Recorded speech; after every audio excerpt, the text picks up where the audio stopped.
নমস্কার। একটু ভারাক্রান্ত মনেই আজকে বাংলা স্ফেয়ার শুরু করছি, কারণ এই ভিডিও করতে বসার অব্যবহিত আগে শুনলাম নেতাজি নগরের একটা তরতাজা যুবা আত্মহত্যা করেছে সিএ সংক্রান্ত আতঙ্কের কারণে। আমি এই তথ্যটাকে উড়িয়ে দিতে পারছি না, তার কারণ দিন কতক আগে 12ই মার্চ আপনাদের এর আগের একটা ভিডিওতে বলেছিলাম, আজকে আবার পুনরুক্তি করছি।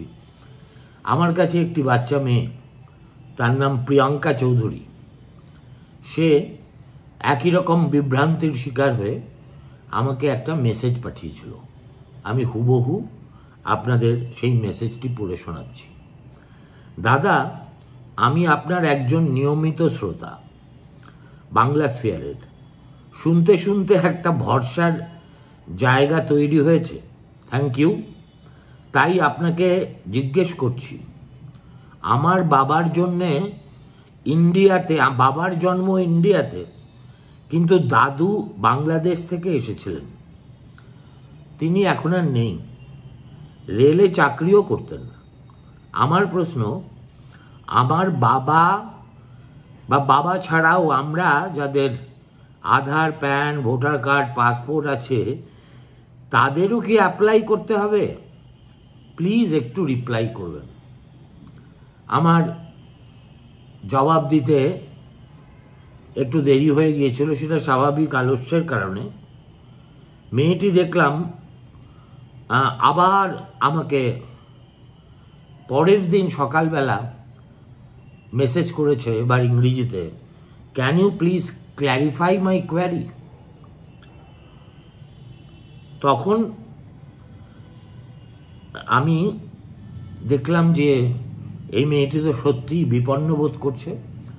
অতএব আর অযথা কালক্ষেপ না করে আমি পরিষ্কার লিখে দিলাম, no never, you are already a citizen, do not listen to rumours.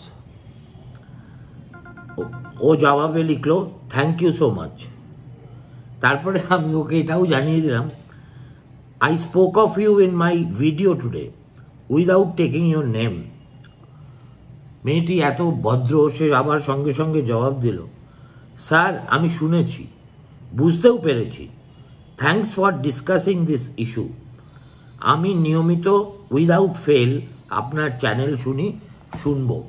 Priyanka, তোমাকে অজস্র ধন্যবাদ। তোমার মতো আমার কিছু অনুগ্রাহী শ্রোতা আছে বলেই আমি সন্ধেবেলা এই পরিশ্রমটা করতে বসি। সে যাই হোক, প্রিয়াঙ্কার এই অকারণ উদ্বেগের তো আমি নিজে সাক্ষী।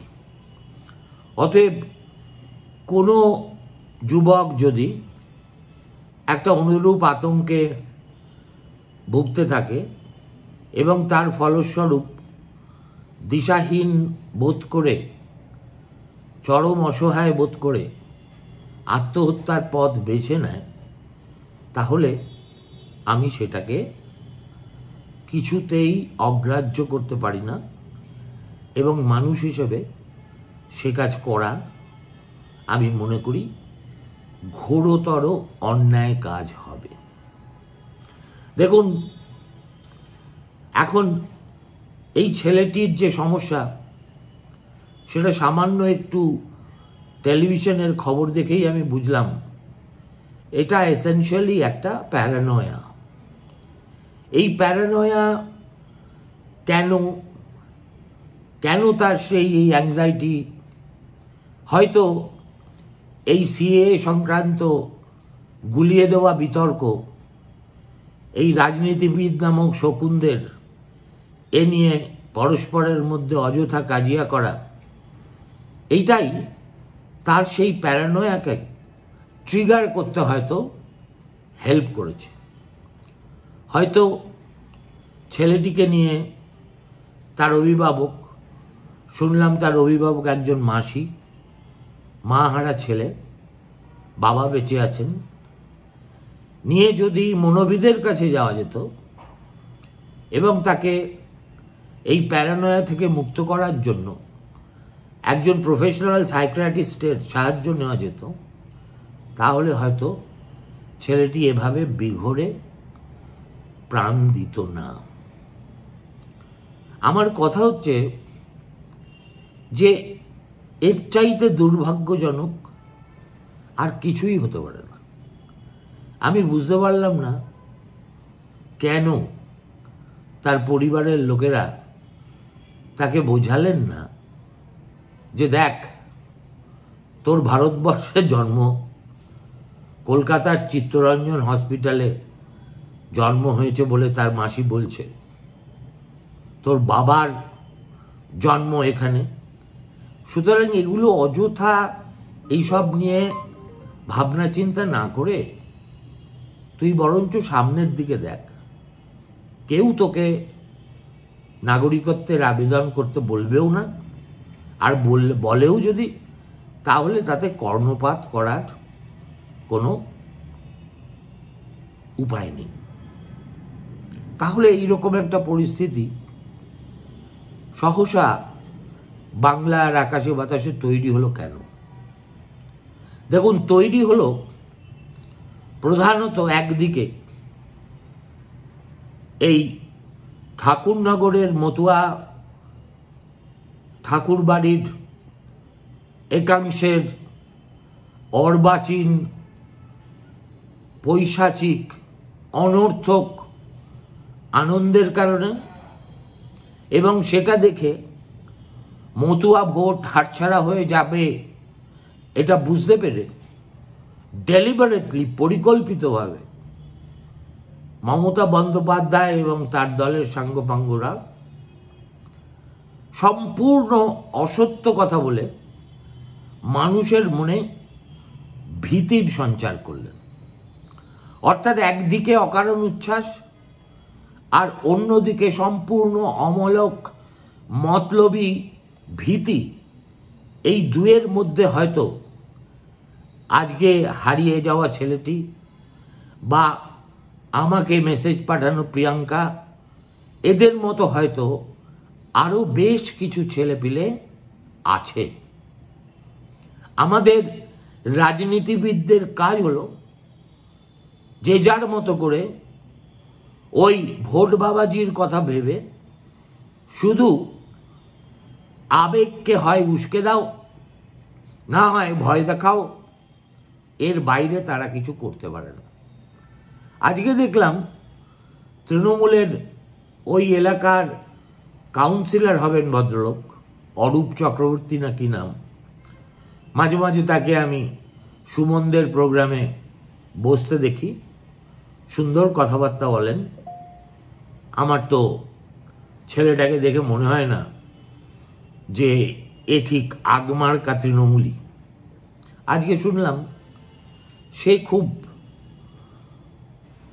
মনস্তাপ করে বলছে, আমি তার আন্তরিকতাকে আদৌ ছোট করছি না, যে দেখুন আমরাও তো সবাই পূর্ববঙ্গের উদ্বাস্তু,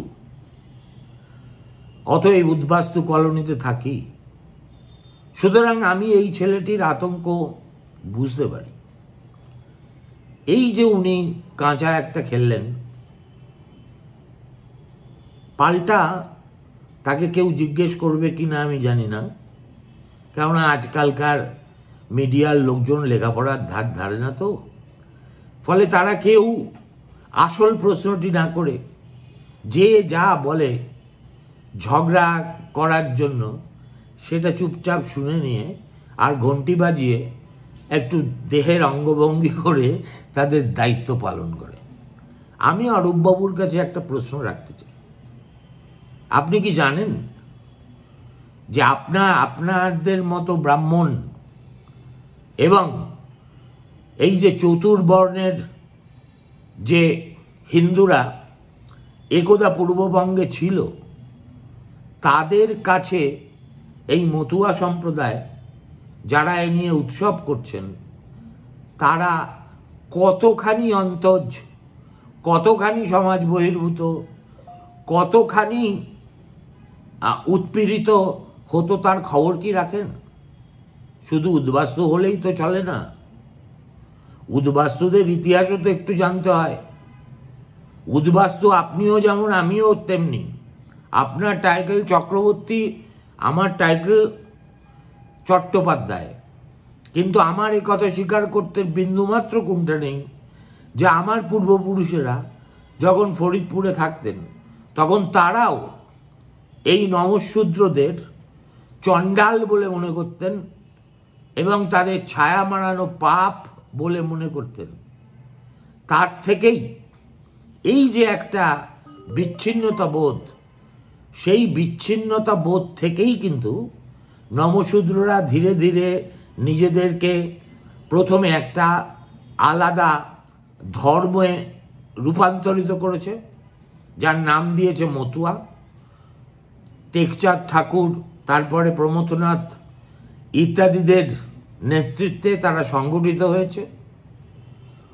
একসময় যেহেতু বর্ণ হিন্দুরা মতুয়াদের প্রচণ্ড অত্যাচার করত এবং তারা সমাজে পরিত্যক্ত বোধ করত, অতএব তারা কিন্তু অনেক সময় ইতিহাস ভালো করে পড়লে দেখা যাবে ইংরেজদের পক্ষ নিয়েছে এই হিন্দু জমিদার, বর্ণবিদ্বেষী, কুলীন হিন্দুদের বিরুদ্ধে প্রতিবাদ জানাতে।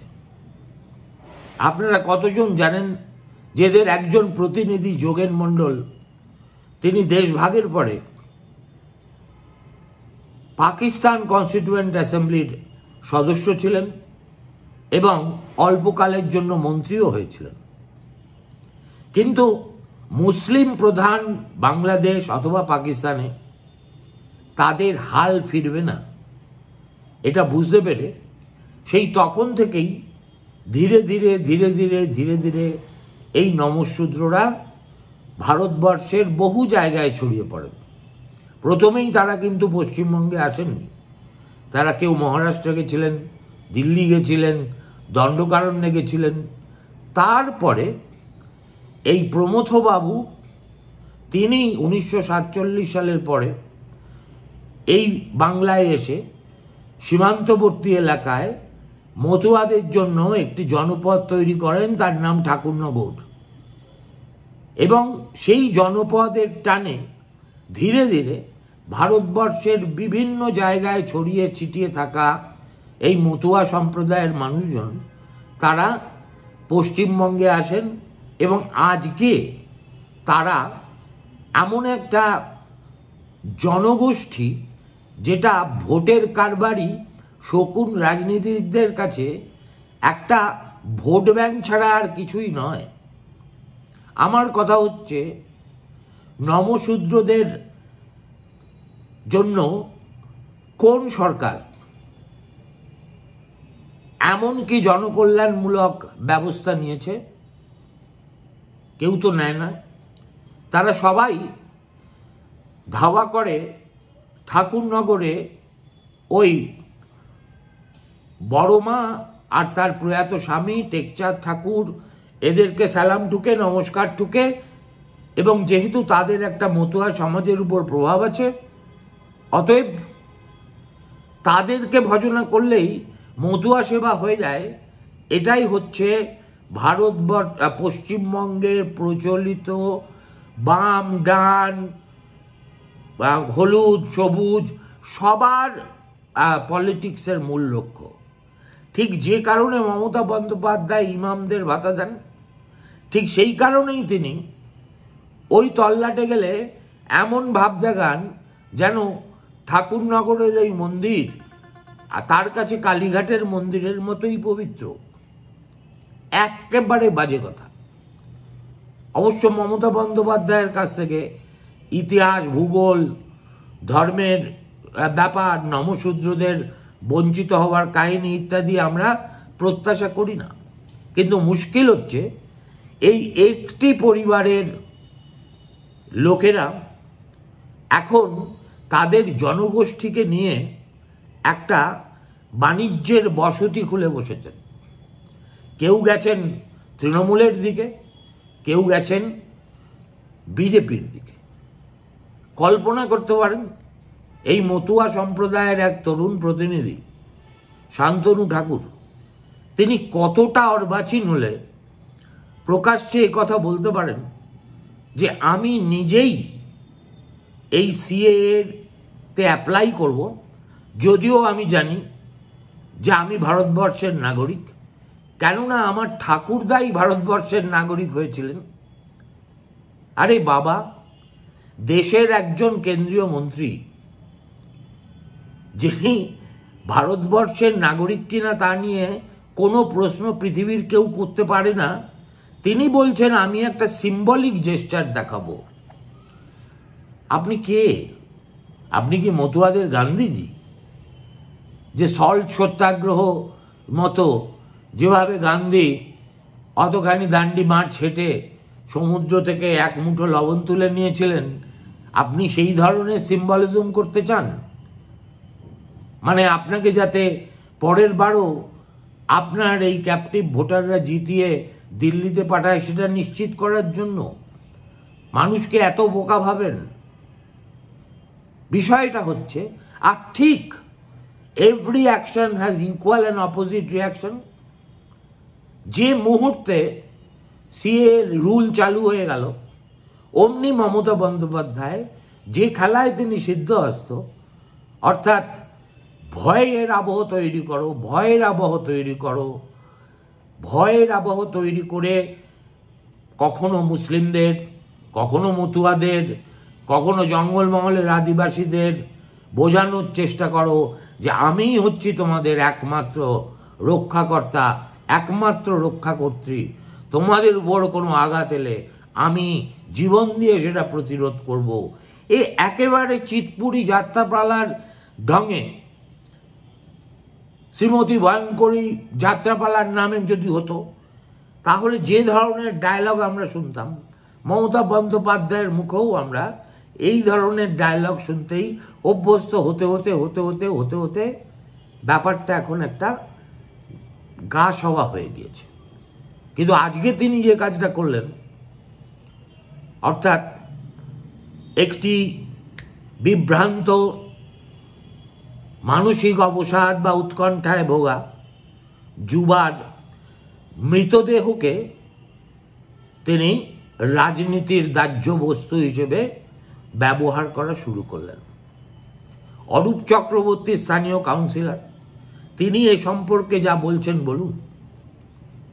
হঠাৎ শুনলাম একটা হাই লেভেল ডেলিগেশন, তার মধ্যে দুজন মহিলা মন্ত্রী এবং বাকি দুজন কারা আমি ভালো করে নাম শুনি, তারা হঠাৎ নেতাজি নগরে ওই ছেলেটির বাড়িতে যাচ্ছেন, তাদের পাশে থাকছেন এবং তাদের একমাত্র লক্ষ্য হবে টেলিভিশন ক্যামেরাগুলোয় যাতে তাদের দিকে ফোকাস করে, সো দ্যাট এই যে সলিডারিটির কুম্ভীরাশ্রু বর্ষণ করতে তাদের নেতাজি নগরে আগমন, সেটা যেন গোটা রাজ্যের মানুষ জানতে পারে।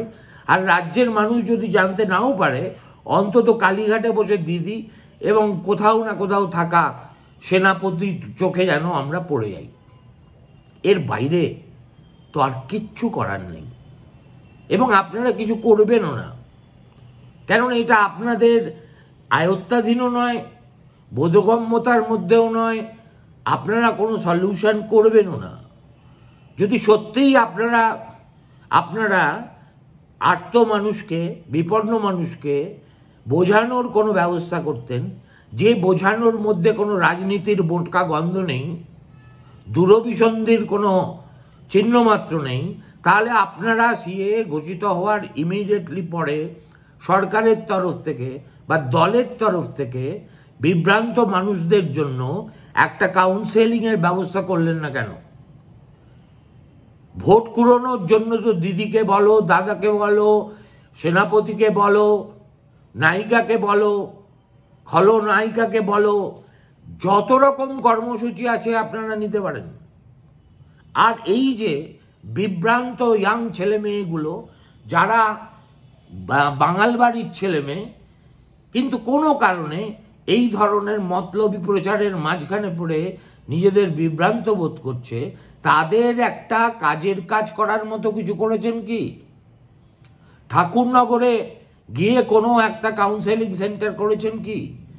তা না করে আপনি গোটা বাংলা ঘুরে ঘুরে মানুষকে ভয় দেখিয়ে বেড়াচ্ছেন। খবরদার ওর মধ্যে যাবেন না, গেলেই কিন্তু আপনি বিদেশি হিসেবে চিহ্নিত হয়ে যাবেন। এই রাজনীতি অনেক তো হলো দিদিমণি। আমরা তো 1984 সাল থেকে আপনার রাজনীতি দেখতে দেখতে দেখতে দেখতে আমার চুলও পাকা হয়ে গেল। আপনি নেহাত কলপ লাগান, তাই আপনার চুল এখনো কাঁচা আছে। আপনি যে লাশের রাজনীতির একজন কুশলী কারিগর, সেটা জানতে রাজ্যের মানুষের আর কোনো বাকি নেই। সেই ভিখারি পাসওয়ান থেকে এই খেলা আপনি খেলে আসছেন।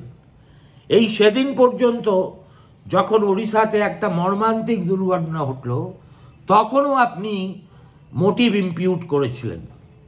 আর আপনার জমানায় যখন গাইঘাটা, গাইসাল এইসব দুর্ঘটনায় মানুষ মরেছিল, তখন সেটা ছিল সিপিএমের চক্রান্ত। আপনি আজ এটা করছেন, হঠাৎ আপনি মনে করছেন গার্ডেন রিচে আপনার দলের আশ্রিত চিহ্নিত আইএসও সার্টিফাইড গুন্ডা মস্তানরা অবৈধ নির্মাণের কারণে 10টা নিরীহ প্রাণ বলি হয়েছে। তার দিক থেকে আপনি যদি দৃষ্টিটা একটু ঘোরাতে পারেন, চেষ্টা করে যান। চেষ্টা করে যেতে আপত্তি কোথায়? পারবেন কি পারবেন না, এই অভাগা রাজ্যে আর কোনো ব্যাপারেই আমি আর বাজি ফেলতে রাজি নই। কিন্তু আমার মতো করে ওই ছেলেটির পরিবারের প্রতি আমার সম্পূর্ণ সহমর্মিতা জানিয়ে, এই যে একটা ট্যুরিজম শুরু হলো শাসক দলের টু দ্য বেরিফ ফ্যামিলি, তাকে আমি একেবারে কঠিনতম ভাষায় আমি তারকে নক্কারজনকভাবে তার প্রতিবাদ করছি। আপনারা ভালো থাকবেন। নমস্কার, শুভরাত্রি।